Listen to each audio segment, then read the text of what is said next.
Many young persons crave for wealth, but not everybody understands the discipline, leadership, and value creation behind sustainable wealth. Can leadership actually make you wealthy?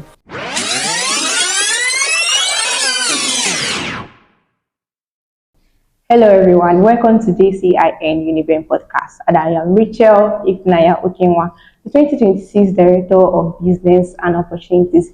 Joining me in this conversation is JCIN Ambassador Fortu Nnamdi, a growth and business genius, businessman and leader who has impacted thousands of young people through leadership, business and mentorship.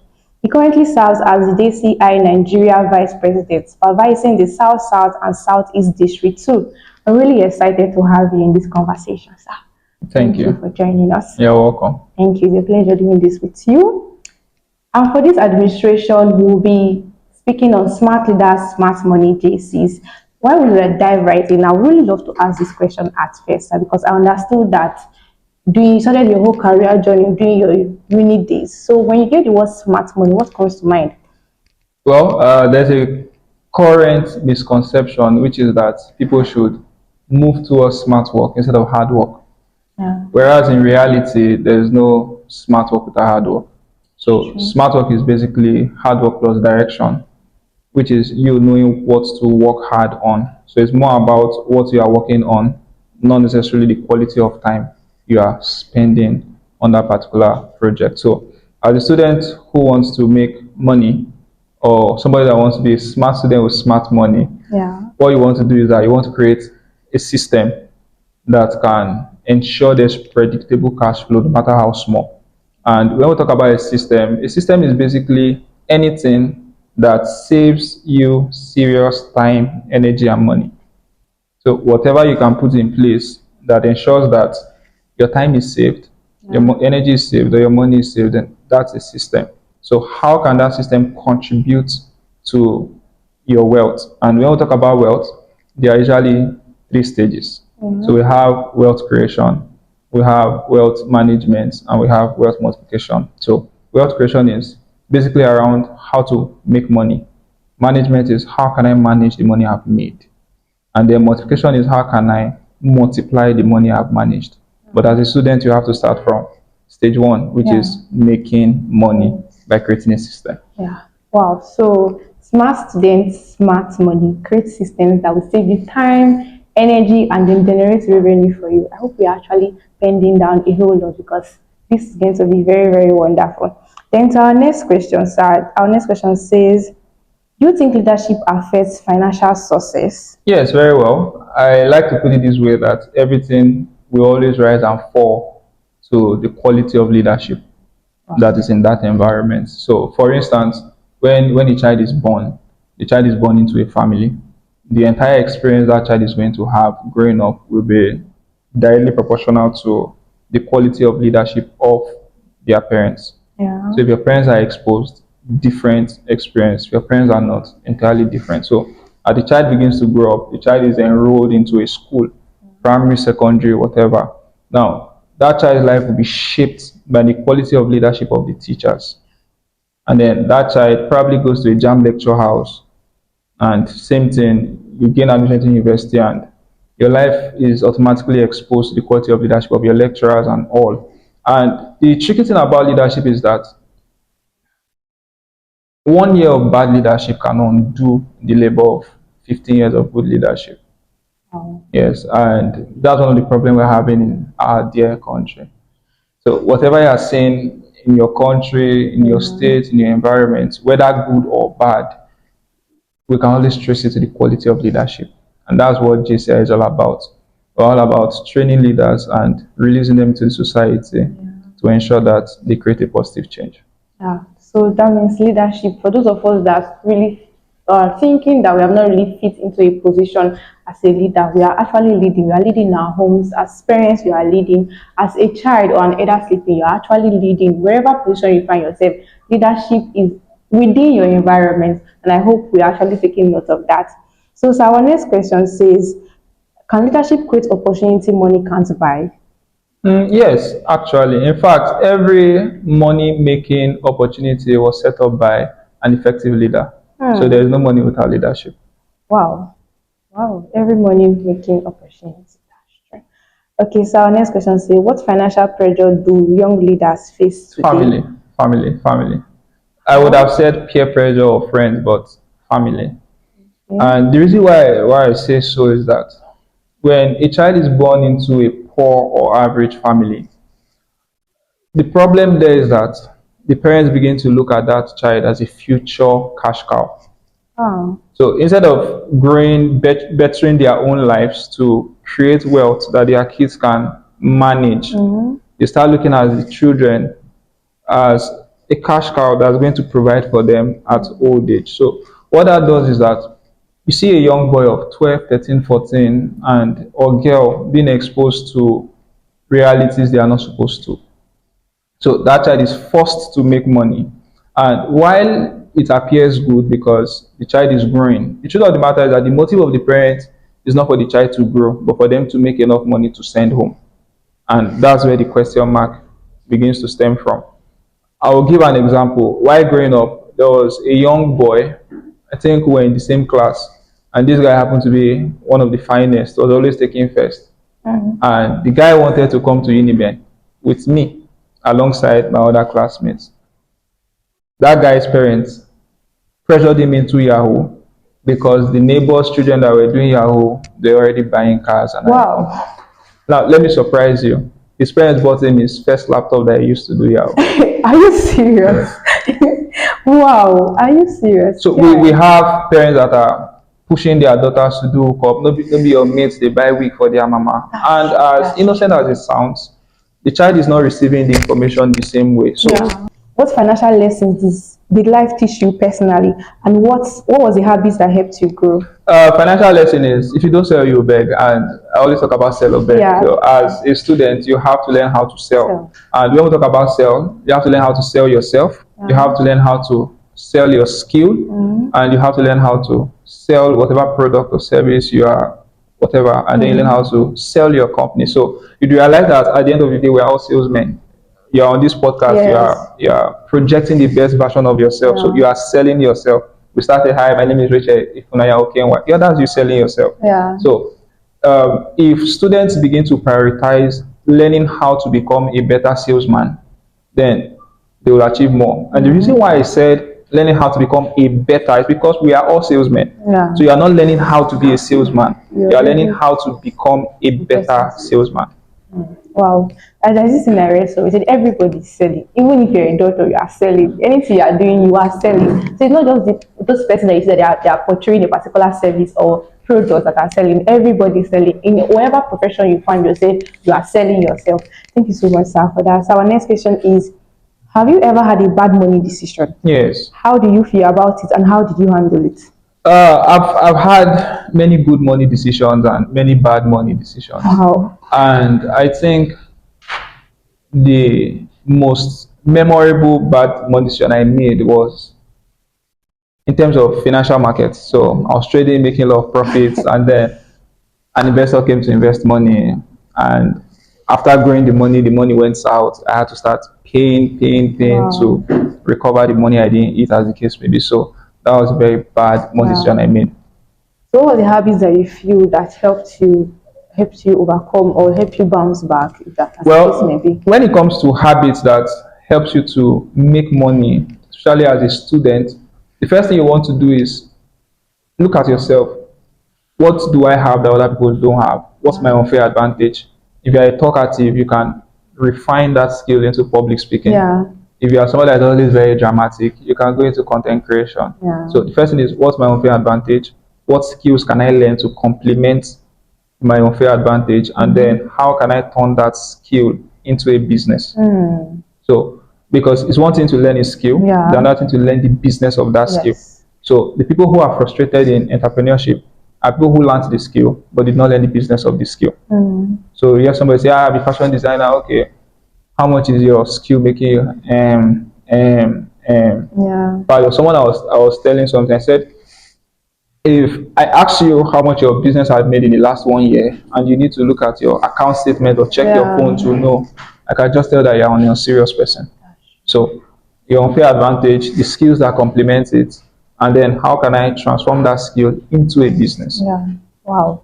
So there are so many persons that are into tech, not just tech, other aspects, but they cannot monetize this skill because they have not actually learned how they can market these skills for them to monetize it. So today, aside from learning a skill, ensure that you are learning how these skills can be monetized. Because at the end of the day, part of the reason, aside personal development, one of the reasons you're learning the skills for you to be able to monetize the skill. So in as much as you are learning the skill, ensure you are learning the business of that skill. Wow, I'm actually learning a lot. Thank you so much, sir, for that. So our next question is, how can young individuals or leaders position themselves for opportunities? Well, the first way to position yourself for opportunity is to be prepared for opportunities. So you don't wait for opportunity, you prepare for it. Yeah. If you live long enough, opportunities will always present itself. If you live long enough. So the first thing is, where is the world going to? And that's where we talk about the future of skills. So let's say I'm a web developer. Where will web development be in the next 7 years? Yeah. And how do I prepare myself for where it's going to? So, and then the next thing is, whatever you are doing, ensure that you have a track record of projects you've worked on. Yeah. And that's where we talk about portfolio. So when you just start, what you want to do is you want to volunteer, you want to work for people, for agencies, for brands, for companies, use it to stack up projects. And when it comes to volunteering, I tell people that volunteering is a skill. Many people volunteer stupidly. There's a way to volunteer strategically. Yeah. So how do I mean? If I want to delve towards the line of business as a student, the first question I ask myself is, who are people that are excelling in the business industry? And how can I volunteer for them? So you see people who want to go into business, volunteering for people who are doing something that will never contribute to what they are going to do. Yeah, So they are volunteering wrongly. So, and now when you begin to volunteer strategically, the next thing is, life does not give you what you deserve. Life gives you what you collect. So life will always give you what you take, not what you are hoping to get. And what do I mean by that statement? When you start volunteering, most likely these people will not pay you in cash. Yeah. Probably they are going to give you occasional stipends. If I don't get paid in cash, I must get paid in kind. As a typical Igbo man, the money is very important. So if I'm not getting the money, you are paying me in kind.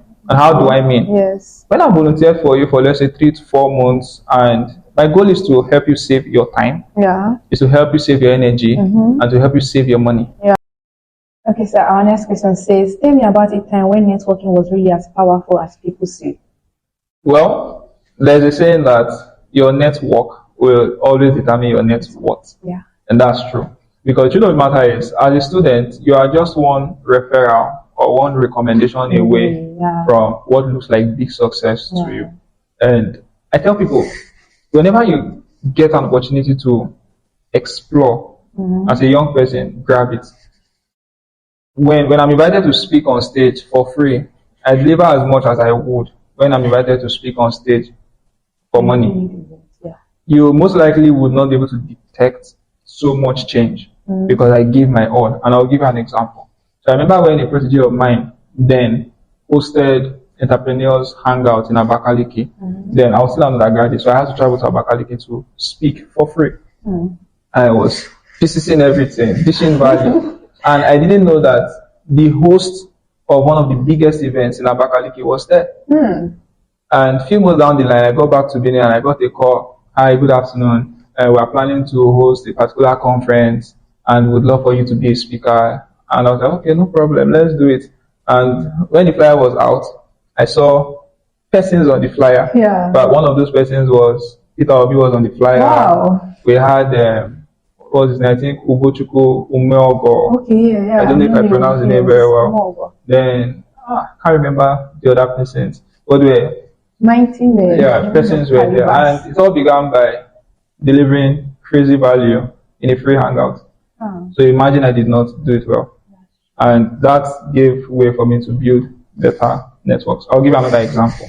So also when I was an undergraduate, I was invited to train at the Ogun Business Summit. So I traveled, that was exam period anyway. So I traveled to Ogun. I wanted to say something, but I can't say it live. Should I? Okay, I've already graduated, so my parents, they can't watch it. So I was supposed to travel to Ogun State to speak at an event. I accepted before exam timetable was out. And when the exam timetable was out, I had a particular exam on the day I was supposed to speak. Yes. So I was at crossroads. I either have to speak and miss the exam, or write the exam and miss the speaking Don't engagement. tell me what I'm thinking. Well, to cut the long story short, I missed the exam. Wow. I was in transit while my classmates were writing the exam. And when the result came out, they saw absent. And my parents were like, what happened? I don't know, maybe they didn't my school. But what I had in mind was I can always write to the next year, but events like that will not always come. So I went to the event and I sold sanitary pad to a man on stage. I sold wig to a man on stage. And I blew the minds of the audience. And I didn't know that there was a particular speaker who was there that I would need in the future. I will explain. So when I was on, the guy was like, well done. Your training was crazy. And mind you, that was somebody that I was sending connection requests on LinkedIn 3 years ago. The guy did not accept. I sent him DMs, he didn't reply. And after that event, boom, he accepted the connection and we became friends. All of a sudden, you're here to crypto. I said, we're looking for people to promote a particular project.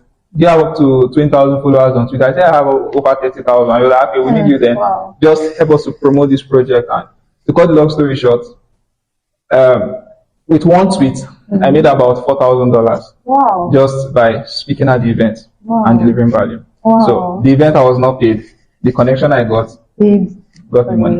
Wow, that's impressive. But don't miss your exam. Exactly. I was doing so, but we can understand the power of networking, all of this. Yes. The point was network, dish out as much value as possible. Do not miss your exam. Exactly. Please do not miss your exam.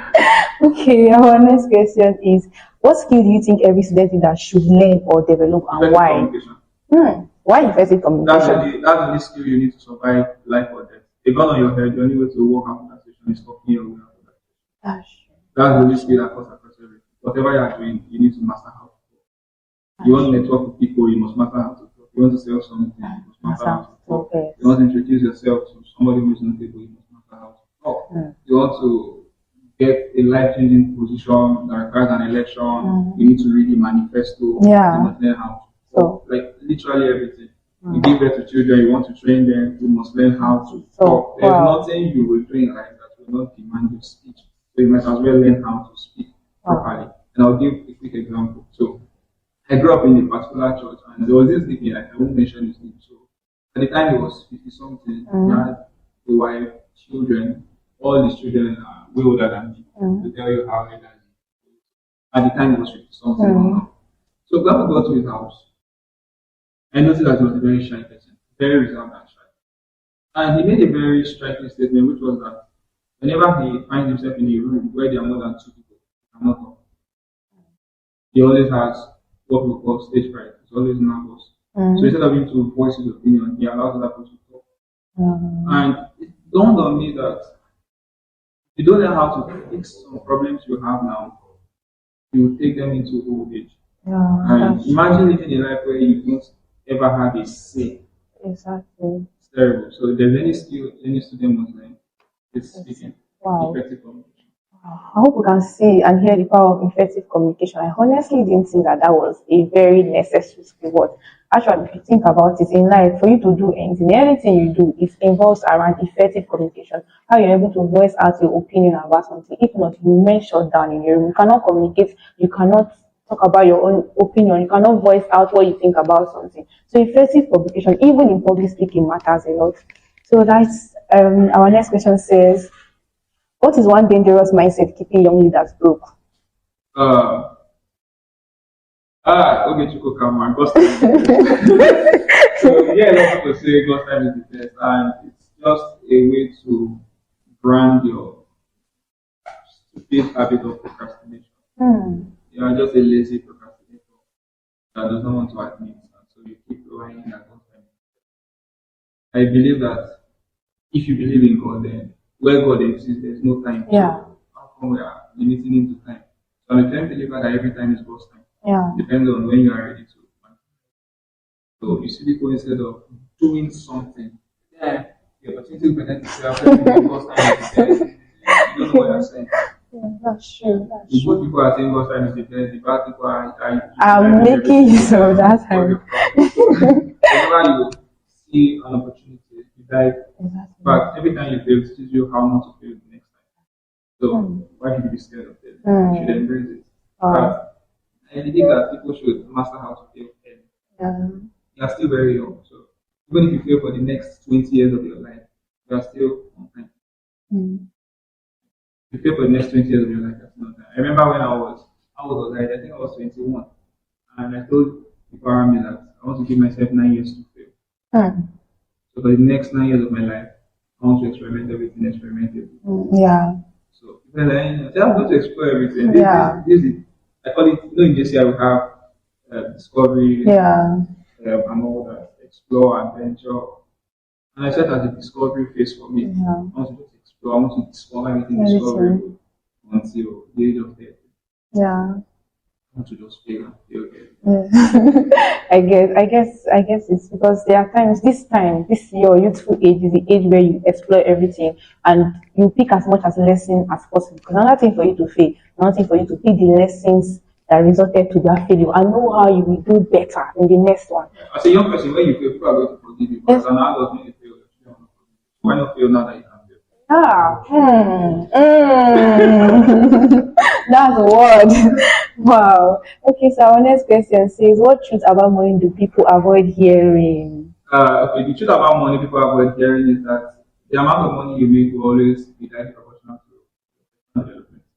Hmm. So your personal development is that one thing that will influence everything about Yeah. you. Everything. So when you see a business or a company failing, one of the things you come to realize is that every business will always rise and fall to the level of the founder's personal development. So when the founder stops growing, the business stops growing. Yes.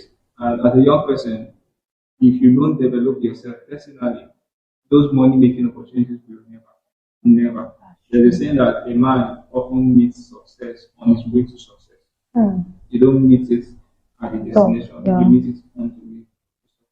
And that's one of the reasons why I joined JCI. And that's one of the reasons why I enjoy JCI. In JCI we have 4 areas of opportunities. Yeah. And the first one is individual development. Yes. So there are young person out there and you want to develop yourself individually as a person, then JCI is the place for you. Exactly. JCIN is the place for you. JCI is the place for you. So, one of the things I pick from this question is that the moment you stop growing as an individual, anything you do aside from business stops growing. So, the value of your growth rise, or the value of your growth around anything you are doing lies proportional to the value of the growth you are giving yourself or you are. Because you cannot pour from an empty cup. So, you have to constantly fill your cup for you to begin to anything, be it voluntary, be it community, be it personal growth or business. You have to keep growing for you to actually pour in those cups. Thank you so much, sir. And the next question is, what advice will you give to your younger self?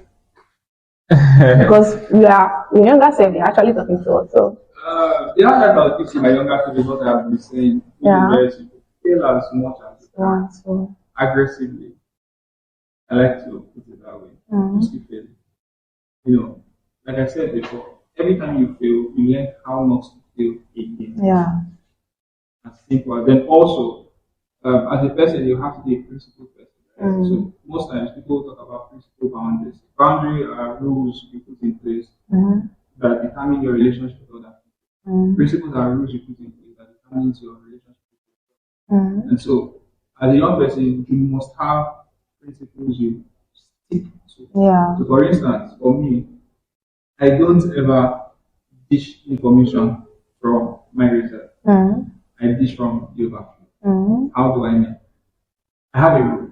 Every time I teach people, I must fall back into myself at least 4 times more than I've done. That's the only way to stay relevant. It's one thing to become relevant, and another thing to stay relevant. So it means that let's say this interview, let's assume it lasts for 2 hours. Let's assume.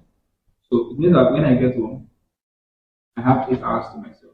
I've given out value for 2 hours. The least I can take in has to be 4 times more than what I do. So now that I'm talking about how young people can make money, how young people can do this, blah, blah, blah.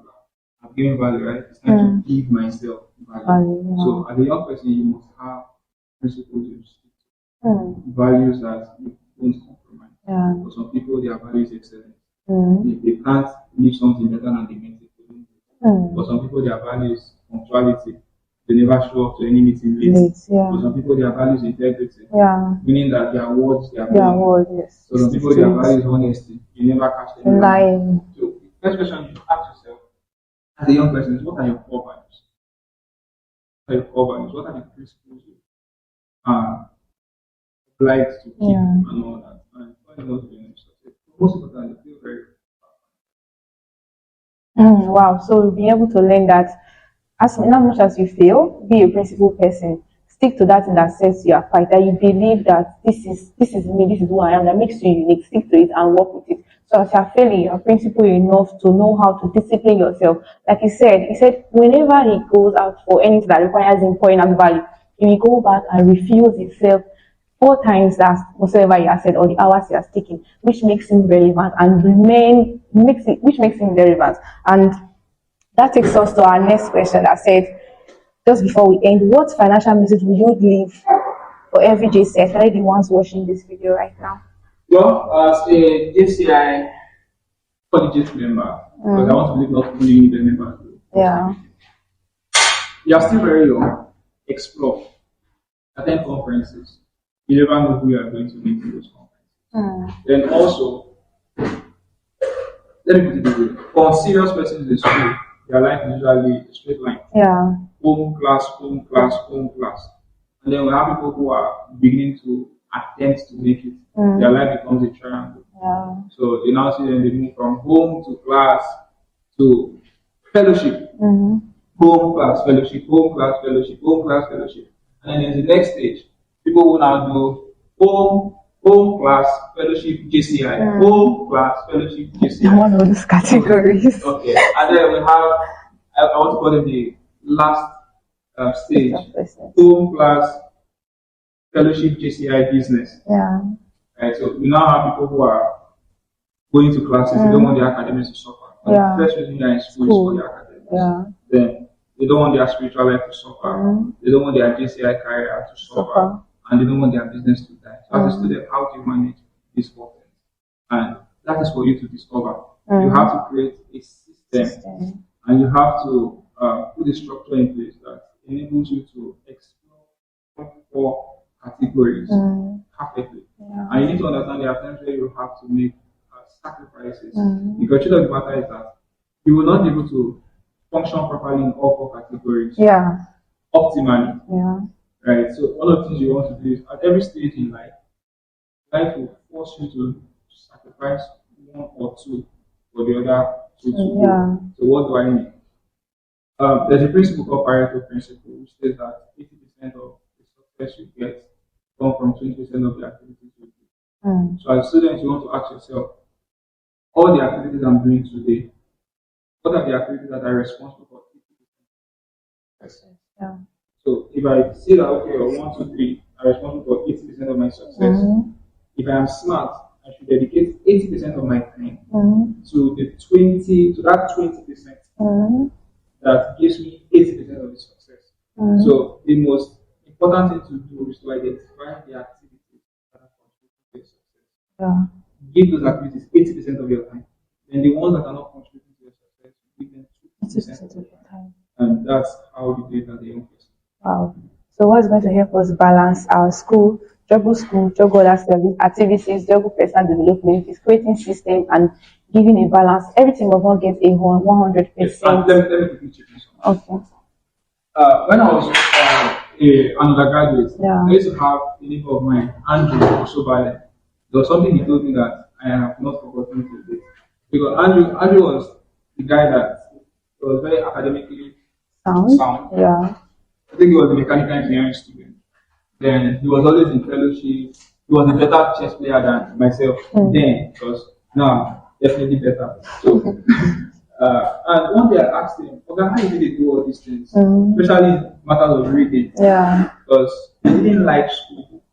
I like to read other books. But I wanted to know how he was doing it. Yeah. So he then gave me a formula. He called it Prime STP. Prime STP. Yeah, he gave me this formula. I think that was 2019. And this is 2026. Yeah. So what's prime STP? As a person, you must discover your prime style of reading, your prime time for reading, and your prime place of reading. Wow. So the thing that when you are reading, what are your styles of reading that makes you assimilate faster? Faster. Are you the kind of person that you have to write Just down, while reading, yes. Some active or so you recall. need to find your style. So Yeah. he then asked me, what's your style? And as funny, as simple as that question, I didn't have the answer to it. Mm-hmm. Then the next one was, what time do you assimilate information better? So he then told me that there are two types. We have diurnal and nocturnal human beings, people who read better during the day and who read better at night. Nice, yeah. So he now said, you need to know when you assimilate information faster. So while others are reading at the wrong time, you are reading at the right time. Yeah. So the last one he now said was the prime place for reading, Mm-hmm. which is where do you read that Yeah. helps you to assimilate better. Yeah. For some people, library. Yeah. For some people, their house. For some people, Ninth class. But then, most people, the issue here is that for library and ninth class, most people don't even know if they are prime place for reading. They just go to these places as a result of peer pressure. That's so true. they are following people whose prime place is ninth class without finding theirs. So now that we've limited primary strictly to academics, growing up, I now ask myself, how can I extend this grace to other aspects of my life? So in business, what's my best style of getting the most out of business, time and place and all that. So basically, I got that advice from Andrew. Wow, that was a very, very thoughtful one. So shout out to Andrew. Yeah.